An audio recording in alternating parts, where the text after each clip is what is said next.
Have you ever encountered something, maybe a piece of art or a line from a book, that just stops you in your tracks? You're suddenly hooked, wanting to know more, dive deeper. Well, that's where we're headed today. Right into the world of Bob Camblin, a well-known, but, still kind of mysterious artist. His art is sought after, prized. Exactly. And its scarcity only adds to the intrigue, right? So we're taking a deep dive into his journey today, and we have a ton of cool material to work with. We do. It all started with you, our listeners, and your curiosity. We've got quotes straight from Camblin himself, like little windows into how he thought. We'll be looking at his life too, his career. Plus, there's this really sharp YouTube analysis of his watercolor, Bull Forgotten too. And we've got excerpts from books that feature his art and writing, and even some reviews, different perspectives. It's the variety that makes it so rich. We've got Camblin's own words, what people who studied his work think, and interpretations of specific pieces. It's like putting together a puzzle. A very cool artsy puzzle. Our mission today is to weave all of that together, pull out the big ideas, the themes that keep coming back. And try to grasp his unique artistic philosophy. Hopefully, by the end, Camblin's creative world will feel a little more familiar, maybe even spark some aha moments for you. Let's start with Camblin's own words. It feels like the most direct route to his mind. This quote really grabbed me. Fortunately, some things remain forever, or another 10 years perhaps. What do you make of that? It's interesting, right? That desire for things to last, to be permanent, but then that sort of chuckle, that realistic 10 years maybe. He's aware of how fleeting things are. He is. It comes through in his thoughts on the cottonwood trees in Salt Air, summer 1967. He writes, "Three cottonwood trees, dense cluster of new branches, now with them gone. Look, as they approached the memory of songs and music stopped at the moment. The texture of its decay became visible to them. Sad how we all aged at that moment in time." Wow. You can feel that, can't you? The trees, the fading memory, that moment of realizing you're aging, and the music stopping. Such a powerful image for a feeling or a time disappearing. It really is. Then he says, "Look into the atom, you get what you need. Look into magic, and you get what you need. Philosophy and art are in both." It's like he sees these connections that most of us don't. He's not boxing things in. Science, mysticism, art, philosophy. He's suggesting that these seemingly separate things actually hold similar truths. He seems drawn to the ordinary, too. He says he'll stick with common sense and aim for the perfectly average view, to enjoy miracles on both sides of science and magic and the nuances of the smear between the whiteness and the blackness, hoping to be around when they meet in an intensely bright gray. That's so vivid. So vivid. It's about finding wonder in the everyday. By aiming for the perfectly average, he sees the extraordinary, and that bright gray, it's like where opposites meet, a space beyond simple either thinking. And this one is so direct. The sixth sense is to be, without a doubt, senza dubio, no doubt. Yeah. It's almost forceful. Right. It makes you think about intuition and certainty. Maybe for him, the sixth sense wasn't some mystical thing, but this deep inner knowing without a trace of doubt. Then there's this. "Bright day and I soar. How cruel that my soul is attached to this earth. And yet, there's longing there, isn't there?" Absolutely. Like he yearns for something beyond this world, but he's still tied to it. It's a tension that resonates with a lot of art and philosophy. It does. He also writes, "I cannot tell a lie to myself for very long." Camblin, 1974. "Find something in nature that completes you and then surrender." It feels very personal. It does. Authenticity was crucial to him in life and in art, and finding completion in nature, then surrendering. It speaks to a deep trust in the natural world. He keeps it pretty simple when it comes to his process.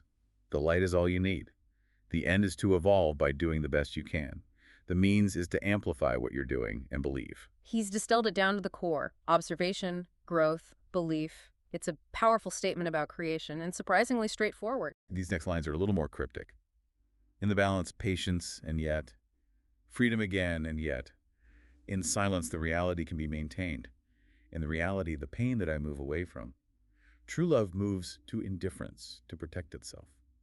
Sublime in the ridiculous, look for the forgotten but become what you are.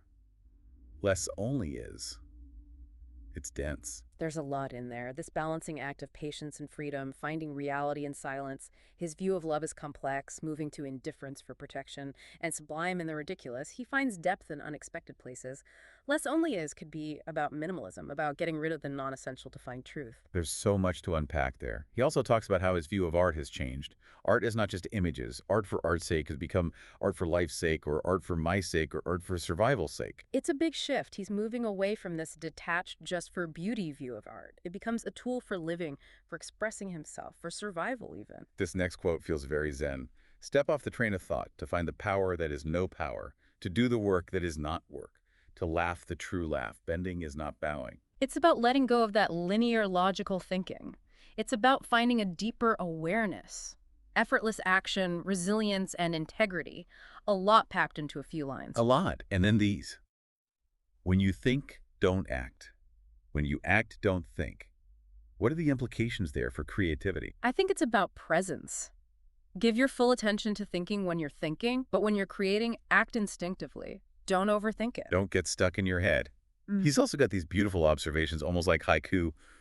The cosmos waves as me with tree leaves. Sun-heated air moves across the electrons of my skin. Sunlight reflects those greens. First, white, then yellow-green, and in deep shadows, blue. He's so connected to nature, isn't he? He sees the smallest details, the interplay of light and color. It's very mindful. This little scene called On the Tower is interesting. The White Mountains, Act 2. The Cold Wind, Act 3. The lightning, followed by We Leave Before the Show is Over. That unfinished ending. What do you think? What do you think? There's this sense of potential, right? The drama of nature, the lightning, but we don't see the resolution. Like life, sometimes things are left unfinished. There's something almost mystical in this. Not a leaf moves, and yet we all feel the cool breeze. It's like a shared, unspoken experience. Subtle shift that everyone feels. It speaks to that interconnectedness again, even in stillness. There's something powerful in that shared feeling. I love this one. Yeah. Much better than arguing is to look at my watercolor palette. It's a retreat into beauty, isn't it? It is. Choosing creation over conflict, finding peace in the act of making art. Here's a thought about perception. White is light. Black is absence of light. But people are seen. Why that distinction? It's about the way we see each other, isn't it? White and black are physical properties, but seeing people is an active process, a deeper engagement. This next one is so charming. Well, that's enough about me and Mother Nature. Let's talk about you. What did you think of my last picture? It's humble and playful. He sees nature as a participant, maybe even a critic of his work.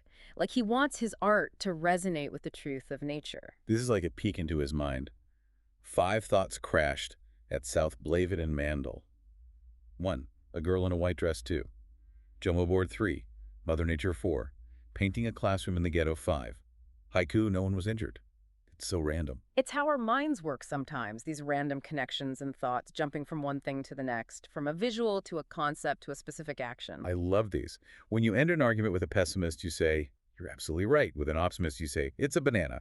And then he asks, as people move away from us, do they diminish in our eyes, or mind, or relativity? They're little thought bombs. Little nuggets of humor and insight. The first one is a funny, if maybe a little cynical take on dealing with different personalities. And the second makes you question how we perceive others, physically, mentally, even philosophically. He also points out the irony in this. My attempts to stop arguing created an argument. That's the human condition right there. We've all been there. Wanting to avoid conflict, but ending up creating it. The irony isn't lost on him. This is interesting. If you argue, or if you agree, you may learn, but you do not communicate. What's that distinction? I think he's getting at something deeper than just exchange of information or agreement. True communication for him might be about connection, empathy, something beyond just words. This quote evokes a feeling of searching. The gate stays open, the fence is broken, he keeps searching, but does not know the size of his quarry. Yet he has faith. He looks in all directions. If he could only see all around, all at once. It's a search without a clear destination. He's got faith, but the goal is unknown. It's like wanting a full understanding of everything all at once. And this is an interesting distinction. Revolution leads to changes. Evolution is change. The first will be man's misunderstanding. The second is understanding. The balance will be found in our minds. Individually now, perhaps collectively later. He's contrasting sudden, forced change with a gradual evolution of understanding. He puts the power in the individual mind with a hope for collective understanding down the line. Here's some classic wisdom. You never miss the water until the wells run dry. A timeless truth. We take things for granted until they're gone. A reminder to appreciate what we have. This is a stark image. 6 starlings sitting among broken branches. Look, no buds are growing. It's bleak, isn't it? A feeling of emptiness, no growth or potential. Things are stagnant. I get a sense of unease from this. Every day the clouds circle our tower as if we again were the intruders. Why that feeling? It's like being watched, judged, out of place. Those circling clouds create a sense of scrutiny. The imagery here is so strong. There, beneath those rocks of cicatrices. Poor fish, trapped by the changing tides. So much like us. We feel that, don't we? That sense of being trapped by forces beyond our control. It's a powerful metaphor for the human condition. This next quote is so whimsical. It wouldn't be too bad to come back as a fly if you knew your body would shine in the sun that way. It's light, imaginative. He finds beauty in the unexpected, even in the idea of being a fly. And this, darning needles sew shimmerline tapestries of blue, green, and white bands. He takes something so ordinary and turns it into art, finding beauty in the everyday, the mundane. There's a warning in this one. Bleached, textured and white, to taste and sight, pray ever avoid the lamp fate. It's a little creepy. It's a warning against being drawn to something that seems alluring but is ultimately destructive, like moths to a flame. He asks this question. Canvas rectangle, summer light, calligraphy, mystic and complete. He's boiling down the essence of art, isn't he? The physical materials, the light, the mark-making, all coming together to create something whole and mystical. These next lines are surreal. Eater of Christians, Chimera Byzantium warm, cold children's chair, and San Gimignano, calamari to oblivion, strange ways of magic. They're dreamlike, fragmented, disparate images and ideas that somehow work together. It's like a glimpse into his subconscious. These are so vivid. Fragile, grayed lady, now tiptoe, now skirts high, sidewise, hasty retreat. It's chalk, chalk, water tongue, chalk, chalk, sound a foot to stone, this marble island. It's like snapshots, little moments caught in time. You can almost see them happening. He has a gift for haiku. Veil of August's heat weaves the artist's dragonfly. Banyan trees are flat and fall, waxen feathers, flowers of burning petals. Ra, Ra, Icarus. So much imagery in so few words. Nature, mythology, they're like perfectly formed little worlds. Here are some of his questions. Oh, Sandpiper, why you dance at ocean's edge? Come, the water's fine. And observations like, summer great black waves one sees so seldom, clearly. Oh, men pulling nets. And green rocks, blue water, bright-colored Tiberian spiccato. His mind is always working, observing, searching for meaning, even in everyday things. And those Italian phrases, they add a personal touch. This one is bittersweet. Through purple leaves flash iridescent wings, shadows hide the sinking shell. The beauty of those wings, but the shell sinking, there's a sense of loss, of something precious disappearing. Some personal reflections now. First child, glory be. 7 years deprived, my dear, for economy. And, this strange, mere, bright face cupped between my hands makes me seem so young. It's like a different side of him, isn't it? More personal, intimate, joy, sacrifice, reflection on time. And this juxtaposition, white magic, white lies, thoughts of twisted limbs and mind, the hidden fear scene. It's darker, more unsettling. There's fear lurking beneath the surface. Here's the egg again. This egg in brown leaves has a great secret of mine, that nothing changes. The egg, usually a symbol of new beginnings, paired with brown leaves decay. It's a bit ironic, this idea of unchangingness within the cycle of nature. A little bit of fantasy now. Well, Ragged wheels of silk, minuscule dragons observed by Buddha spiders, and this dragon never lived on paper or flowers. Well, perhaps next time. he's playful, imaginative, and that perhaps next time. It's like he believes in the potential for these fantastical things to exist. I find these reflections somber. Jawless monster, coal marble sundial of the church, do the old men sleep, and weeds of last year crowd shaking with lavender. Spring winds are just the first sign. They're about time passing, aren't they? The stillness of death, but then the renewal of spring. Some abstract images, blue pictures pulsing. The faded image breathes once, the tattooed hand waits. And seed pod, dragonfly, shriveled weed or living thing, stirred by wind or God. They're mysterious, open to interpretation, memory, fleeting existence, the forces that shape us. These feel like pieces of his life. Blue bottle banquet, from the sea in summer come tide-washed necklaces, and purple canals, golden palazzi, the rain muffles her crying, and Long a long boat, memory of summer walks, I hear this is gone. Sensory details, travel, memory, and loss. They're personal, evocative fragments. This is the artist speaking. The peanut I see is more than mine, and goddamn it, I see nothing yet. It's that frustration, that yearning to see more deeply, the mystery of the creative process, how the artwork might hold insights the artist hasn't grasped yet. He's got such an inventive mind. This strange device whirled by a figure of my mind, a beautiful dance, and gargoyles gargling water from Gothic churches.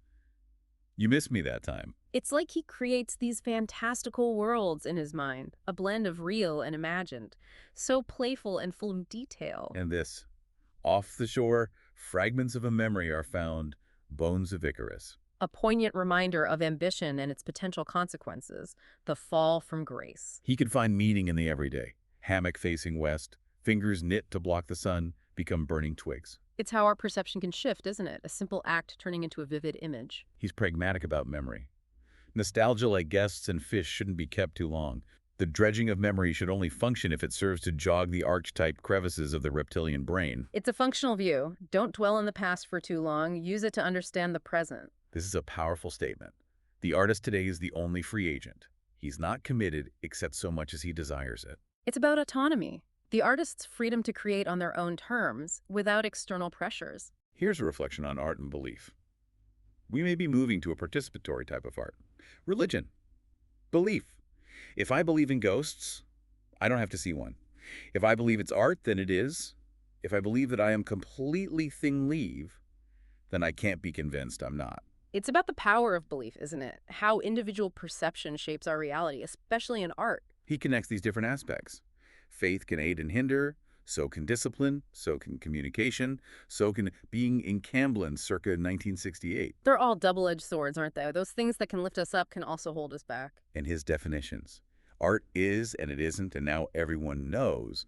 Love, art if experienced, no description is necessary, but often making out is confused with love and feeling good is not always art. Challenging conventional definitions. He's making us think about what art and love really are. It's about the experience, not just the label. This sounds like a process.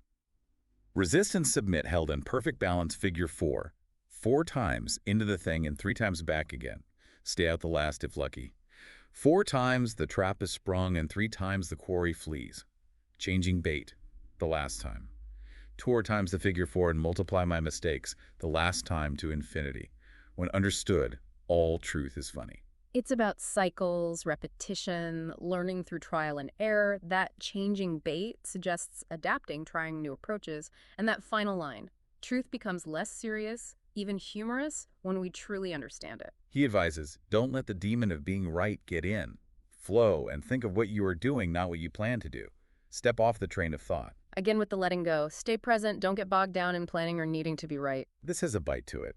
Historians love artistic madness when it isn't alive and well and attending meetings. It's cynical, but also true. It's easier to romanticize artists of the past, categorize them, than to deal with the living, breathing complexity of artists in the present. Here's a passage about perception. We can train ourselves to open instead of close the circuits of perception. Believing and knowing are different. Most people practice a belief or a religion. They were raised in mystics. Know something else, they remain connected to a faith or abandon it. But they have been somewhere, and logic won't make the trip. One must look for the balance of intuition and logic. It's about being open, about going beyond what we're told and experiencing things for ourselves. Logic has its limits. Intuition plays a crucial role too. This view on history is interesting.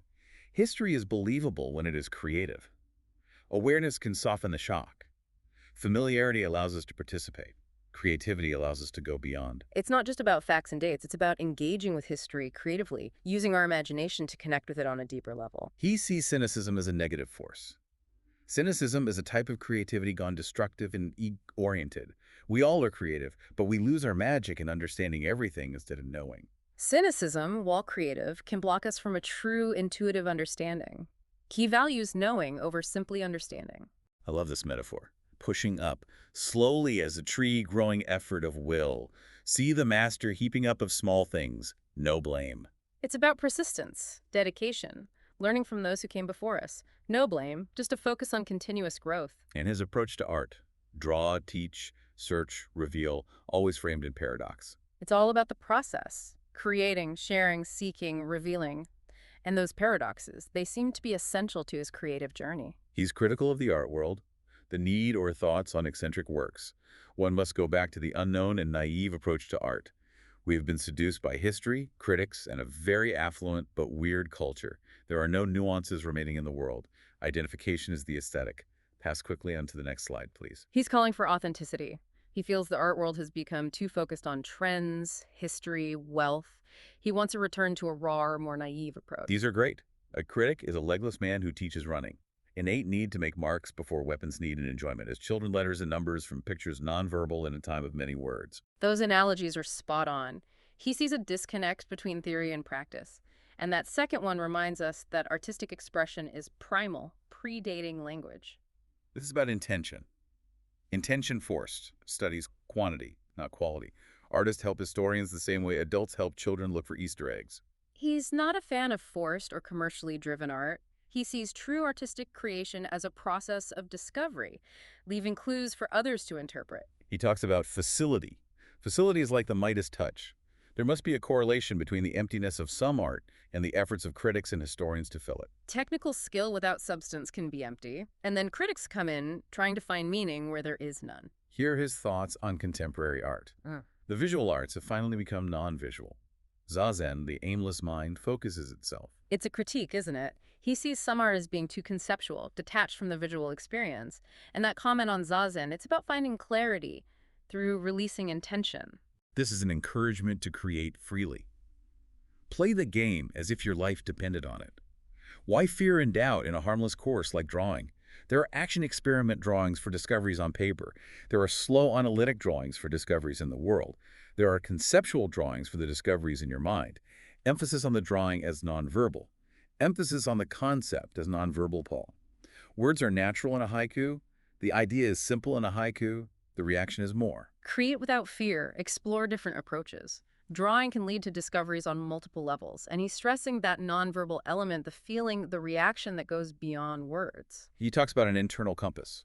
One must find his own mystic switch, the rising hackle, or the visceral knot. This is a truce, but it changes. It's about trusting your gut, your intuition, recognizing those moments of truth, and acknowledging that those feelings, those internal signals can change over time. This is a lot to take in. One must learn not to look, but to see. One must try to fail in order to succeed. Success will be another failure. Process and awareness of it cannot be failure. Writing started as pictures nonverbal communication. Our syntax inhibits concepts that are not logical and linear. People are conditioned to believe there's a way to draw right. Recreate recreation when not completely involved. Drawing reading music can allow our rational mind to say, I am drawing, reading, listening to music. But our natural flowing Zazen mind covers many things, and in our playing the hunch, the inspiration, the solution seems to magically appear. We seek too hard and miss the way. Resist learning. Learn to fail, learn to relax, learn to feel, learn how to really think. I didn't learn anything new, but I know a lot more now. We have nothing to fear but fear ourselves. When Zen monks say that we are always the Buddha, but we keep forgetting it most of the time, I knew that, but now I know it. Mirrors are not magic. They just seem to be. Everyone is a mirror, and that is magic. Laugh, laugh, laugh. The jump. The fish doesn't know water, and the bird doesn't know air, but So much in there. It's about active perception, embracing failure, the limits of logic. It's about intuition, that Zazen mind, the importance of direct experience over simply learning by rote. two kinds of magic. Mm. Magic for power is negative. Magic for seeing is positive. Some seeing is magic. Some seeing is intellectual. Intellectual seeing may lead to art. Magic seeing leads to understanding and also to art. This art is more as it is tied to the endless part of life. The other is tied to culture. He's saying magic for control is bad, but magic for perception, for seeing, is good. Art that comes from this deeper seeing is more profound, more connected to something bigger than just culture. This is dense. The real seeing has its own property of deception. It becomes a whirlpool of relationships, going in all directions form the point of entering. It is like trying to look at a scratch on your cornea. Art is the partial retention. Fool the eye, fool the mind. Just as you arrive at a technique that allows you to do the concepts that interest you, you become aware that in this disposable art culture, that the novelty is part of the looking, so ideas can change. But the viewer demands new techniques from the artist if he is watching him for a period of time. The artist is caught in a dilemma. The technique allows him to produce, but the society is quickly bored if they aren't new. Stay anonymous, and you are free at least form friends. Yin and Yang Mandala. How unfortunate this has become popularized. The symbolists were right that in explaining something it was killed. Communications. How wonderful and how sad. He's talking about the limits of perception, the pressure to constantly innovate in the art world, that dilemma between technique and novelty. He finds freedom in anonymity, lamenting the way meaning can be lost when things become popularized. A reflection on his own evolution. The years pass and influences come from here and there. Let's hope the intention is different and the form's diverse. The standard sign against the sunset, only we know what that means. What an accumulation of knowledge and how the communication is imparted. Knowledge does not and cannot educate.